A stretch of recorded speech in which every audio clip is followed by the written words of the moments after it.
of the nation.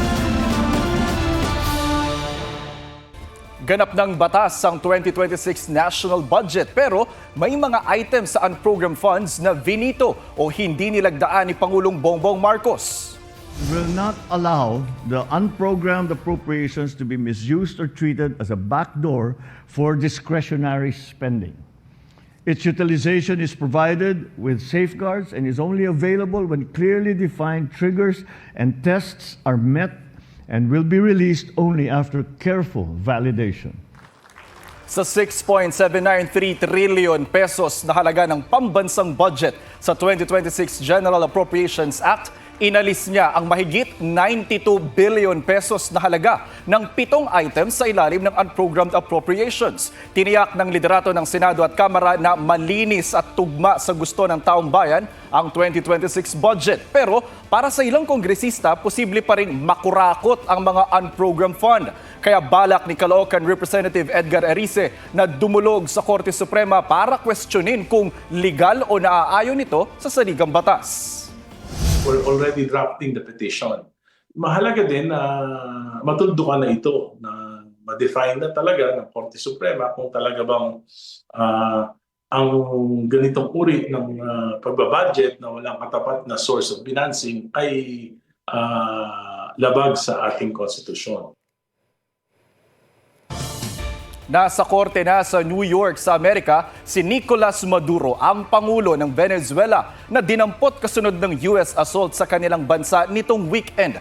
Isinasakdal siya sa kasong droga at terorismo. Pero si US President Donald Trump nagbanta rin sa iba pang bansa sa Latin America. Ang basa ng mga eksperto sa pakay ni Trump sa Venezuela at mga maaaring epekto niyan, alamin sa report na ito.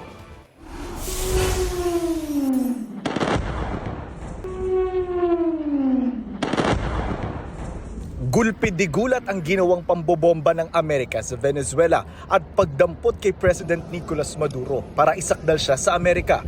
Akusasyon kasi ng Amerika sangkot si Maduro sa narco-terrorism o pagpapapasok ng droga sa Amerika. Sabi ni US President Donald Trump, ang Amerika na ang magpapatakbo ngayon sa Venezuela at hahabulin nila ang Venezuelan oil reserve na pinakamalaki pa man din sa buong mundo. We're going to be rebuilding and we're not spending money. The oil companies are going to go in, they're going to spend money, we're going to take back the oil, we're going to get reimbursed for all of that. Tingin dito ni UP Professor Herman Joseph Kraft, target talaga ng Amerika ang langis ng Venezuela kahit may sarili namang oil reserves ang US. If you can exploit others, first, use the oil of other sources. Venezuela's oil reserves are actually the largest in the world, no? Even bigger than in the Middle East. Bago pa man umatake ang Amerika, naglatag na ito ng blockade sa mga oil tanker na magpapasok at maglalabas ng langis sa Venezuela. Dahil dyan, naubusan na ng mapag-iimbakan ng langis at napipilitan tuloy magbawas ng produksyon ng Venezuelan state-run oil company. Babala ni Trump kung hindi bubuksan ng Venezuela ang kanilang oil industry at kung di pipigilan ang drug trafficking, posibleng ulitin nila ang pag-atake. Acting President ngayon ng Venezuela si Delcy Rodriguez. Palaban pa siya noong una, pero ngayon bukas daw siyang makipagtulungan sa Amerika. At ngayon, hindi lang Venezuela ang pinagbabantaan ni Trump. Sabi ni Trump, ang Colombia na katabi ng Venezuela ay pinatatakbo ng isang sick man at dawit din daw sa produksyon at pagpupuslit ng cocaine sa Amerika. Sagot ni Colombian President Gustavo Petro, handa siyang ipagtanggol ang kanilang soberanya. Binigyang diin din niya ang mga hakbang kontra droga ng Colombia. Naniniwala rin si Trump na dapat may gawin sila tungkol sa Mexico, pero di niya ito dinetalye. Tungkol naman sa Cuba, tila hindi naman daw nila kailangan pakialaman ito dahil mukhang babagsak na ito ng mag-isa. Wala pang tugon ng mga opisyal ng Mexico at Cuba. Ang ating DFA na nababahala sa epekto ng nangyari sa Venezuela sa rules-based international order, iginitang kahalagahan ng international law, pagbabawal sa paggamit ng dahas at pakikialam sa domestic affairs ng ibang estado. Pangamba naman ni FEU Professor Francis Esteban, posibleng may epekto ang ginawa ng Amerika sa laban ng Pilipinas kontra sa pangaagaw ng China sa West Philippine Sea. We've been using international law as a weapon and as our leverage in our claims in the South China Sea against our territorial dispute. Disruption in the rules-based international order, this kind of violation of international law, somehow also diminishes the legitimacy of it In a way, Sabi naman ng isang ekonomista, posibleng mabuti ang maging epekto sa stock markets ng pagkakadampot kay Maduro. Inasahan kasing mapapataas nito ang oil production sa Venezuela. Malinaw rin daw na may epekto ito sa impluwensya ng Amerika sa Latin America. I think that Southern American countries will currently think twice before they increase their trade or economic ties with China or Europe instead of with the US. Ayon naman sa Department of Economy, Planning and Development, di pa nila ito nakikitang dagok sa ating ekonomiya. Pero ibang usapan kung may ibang bansang gumaya sa Amerika. There is hardly nothing. I don't think that that there's any going to be perceptible effects on us unless that will have some duplications elsewhere, embolden some other governments to do similar things. Pinagsamang epekto ng shear line, easterlies, amihan at trough ng bagong low pressure area ang nagpapaulan sa iba't ibang lugar sa bansa. May report si Mark Salazar. Hindi kinaya ng backhoe ang malakas na ragasan ng tubig sa ilog sa Makilala, Cotabato. Nakasakay noon ng isang helper na pinipilit imaniobra ang heavy equipment kahit pa ito'y halos tumagilid na.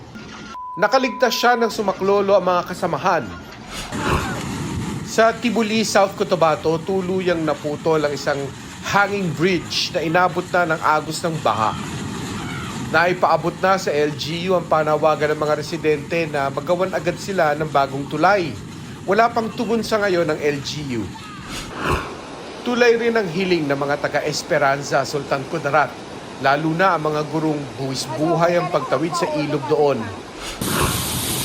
Sinalanta ng tidal surge o pag-alsa ng dagat ang coastal area sa Concepcion, Iloilo.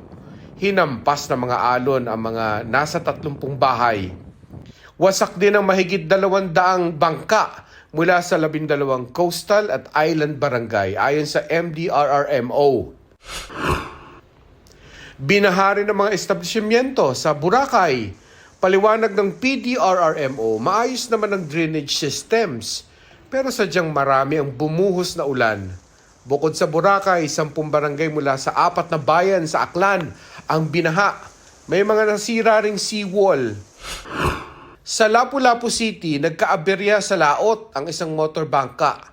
Ayon sa Coast Guard, nasira ang makina at nabutas ang hull ng bangkang nag-island hopping malapit sa Ulango Island dahil sa malakas na hangin at alon. Ligtas ang hindi bababa sa 6 na sakay nito, kabilang ang nasa 50 Korean national. Sa Sorsogon, stranded sa Matnog Port dahil sa lakas ng alon ang nasa 100 pasaherong pasamar. Ayon sa Pag-asa, kasabay ng epekto ng shear line, easterlies at amihan, nagpapaulan din sa ilang bahagi ng bansa ang trough ng bagong low pressure area na namataan 625 km southwest ng Pag-asa Island o sa labas ng Philippine Area of Responsibility. Mababa ang tsansa nitong maging bagyo at hindi papasok sa PAR. Hindi naman inaalis ng Pag-asa ang posibilidad na magkabagyo ngayong Enero. Nakaraniwang pwedeng tumama sa Eastern Visayas o Bicol at maaaring mahagip ang Northeastern Mindanao. May tsansa ring lumihis palayo ng bansa ang bagyo. Mark Salazar, nagbabalita para sa GMA Integrated News. Nag-viral ang isang lolang sugatan at may benda pa sa ulo. Nahanap na siya ng kanyang kaanak at nabigyang linaw kung ano ang kanyang sinapit, kung nabugbog ba o nadisgrasya. May report si Mariz Umali. Palakad-lakad na may benda sa ulo at inabutan pa ng limos. Ang lolang yan na makita sa CCTV sa ilalim ng MRT station sa Pasay kagabi. Ipinost ng concerned citizen ang kanyang litrato sa pag-asang mahanap ang kanyang mga kaanak. Sabi ng netizen, hindi masabi ng lola ang kanyang pangalan dahil pinagpapalo umano ito sa ulo. Nang mag-viral ang post, nakita ito ng anak ng lola kaya agad pinuntahan ng ina. Pinuntahan din ng GMA Integrated News ang mag-ina. Siya pala si Marife Fernandez, 74 na taong gulang, na ayon sa anak na si Emmanuel ay may Alzheimer's disease, kondisyong nagdudulot ng pagiging makakalimutin at humahadlang sa pasyente na magawa ang pang-araw-araw na gawain. Ilang beses na raw na nawala ang ina, pero nahahanap naman niya hanggang nawala uli nitong Agosto. Kasi nawala po ito noong August. Sinano ko po sa social media. Ngayon wala po.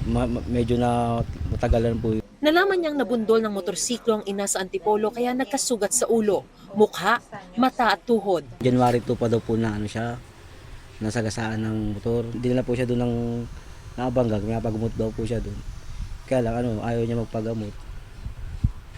Kaya siguro niyatin na lang yun. Umalis po siya doon. Dumaan kami. Tapos? Eskinita na. Ha? Pumasok pa yung motor. Tapos? Ayun, nagasa. Kalauna nakarating si Marife sa Pasay kung saan siya nakita ng concerned citizen na nagpost ng kanyang litrato. Bakit merong mga issue na kaya pinagpapaluraw siya? Hindi po yun ma'am kasi ang nagsabi sa akin yung nakakita sa ano sabi? Kasi nakita doon sa hospital na nasagasaan daw ng motor. Kanina dinala si Marife sa Pasay City General Hospital at doon tinahi ang sugat. Tinanong siya at ang kanyang anak kung nais makasuhan ang nakabundol. Wag na, walang-wala yun. Gusto po siyang managot. Wala pa raw report sa kanila kaugnay sa insidente. Gayunpaman, nagsasagawa na rin daw sila ng backtracking para matukoy ang buong pangyayari at mapanagot ang nasa likod ng sinapit ni Nanay Marife. Mariz Umali nagbabalita para sa GMA Integrated News. Inaresto pagka-uwi ngayong araw si retired Major General Romeo Poquis na kinasuhan ng inciting to sedition. Tugon ni Poquis, pananakot at panggigipit ang asunto sa kanya. May report si Ian Cruz. Nang maglunsad ng mga protesta noong Nobyembre kontra sa maanumalyang flood control projects at iba pang korupsyon sa gobyerno, isa sa mga nag-organisa si retired Air Force General Romeo Poquis ng grupong United People's Initiative o UPI. Ilang buwan makalipas niyan. Kaway narin sa salang inciting sedition ng Branch 77 Quezon City. Tinakip siya kanina ng mga otoridad pagka-uwi mula Thailand. Naka-blur ang mukha ni Poquis sa arrest video mula sa CIDG. Mula sa concourse, ineskorta na siya palabas ng terminal. Panggigipit to, pang-ahas, pananakot sa ating mga taong mamamayan. Papahayag ng damdamin sa matinding korupsyon sa bayan natin. Bago maisakay si Poquis, yung lawyer ko andun yata papatawag pa na lang sa United People's Initiative. Tinawag siya ng kanyang abogado at ipinakita ang kamay na may posas. Ang kanyang abogado at mga kasama sa UPI nasa gate at humiling din na makausap si Poquis. Kayo ang tagapagpatupad ng tama, hindi mali. Dapat marinig nyo, maintindihan nyo, sinasabi namin. Simple lang naman, lawyer. Pakitali lang po. Makipag-usap ang lawyer to lawyer. Hindi ito optional. Karapatan ito. Hindi po ito pakiusap. We are not requesting, we are demanding. Hindi umano na pagbigyan ang mga abogado ni Poquis sa airport na makausap siya, pero ayon sa pinuno ng arresting team, sila yung wala sa area. Late na sila dumating, wala silang security clearance to go up. Ando naman yung family. Hindi kami late dumating sa airport. Maaga kami sa airport kanina. Nakapag-interview pa nga bago sila lumabas. Mula na iya, dinala sa CIDG NCR sa Camp Crame si Poquis para sa booking process, gaya ng pagkuha ng mugshots, fingerprints at check-up. 1:30, iniharap si Poquis sa Quezon City Regional Trial Court, Branch 77 na nag-issue ng kanyang warrant of arrest para sa kasong inciting to sedition. Sa ilalim ng Revised Penal Code, ang sedisyon ay pag-aalsa ng hayagan at magulong paraan para pigilan ang pag-iral ng batas, pagganap ng tungkulin ng pamahalaan at pagdaraos ng eleksyon, pati pag-udyok sa mga tao na magalit, maghiganti at mang-agaw ng ari-arian. Hindi pa man malinaw kung ano eksaktong mga pahayag ni Poquis ang itinuturing na inciting to sedition. Ang sabi lang ng PNP na nagsampa ng reklamo.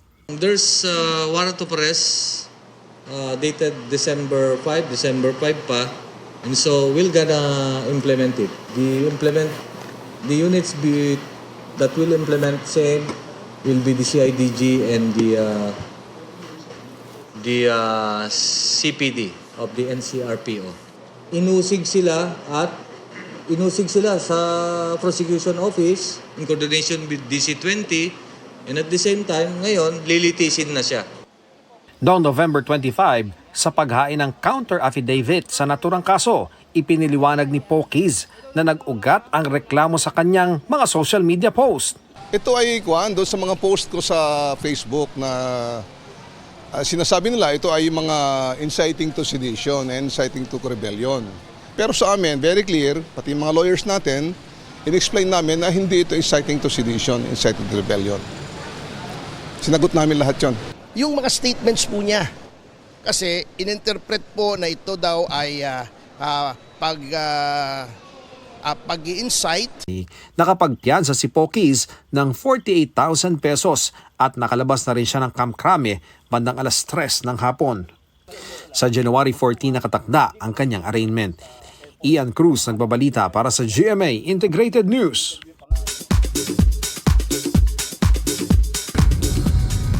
Dennis Trillo, proud daddy sa anak na si Calix.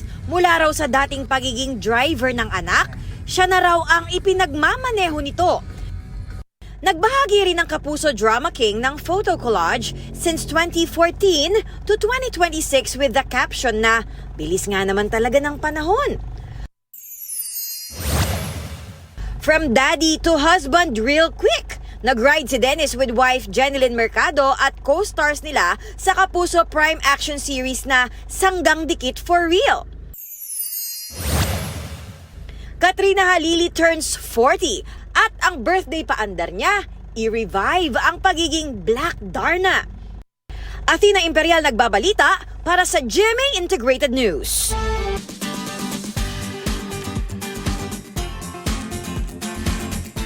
Mararanasan po ang isa sa pinakamahabang winter sa tinaguriang Ice City, ang lungsod ng Harbin sa China. Ang mga nagyeyelong obra roon na tampok sa kanilang Ice and Snow World, pusuan sa report na ito.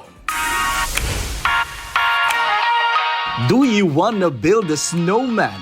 Sa China, di lang snowman, dahil gamit ang yelo, bumuo sila ng buong kaharian mula sa kastilyo, railway at giant slide.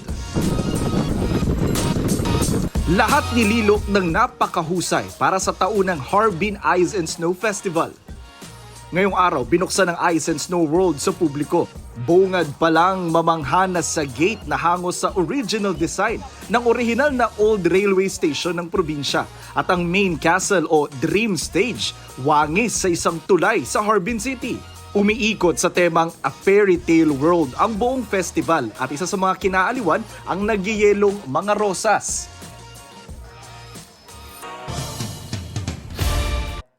Huwag magpahuli sa mga balitang dapat niyong malaman. Mag-subscribe na sa GMA Integrated News sa YouTube.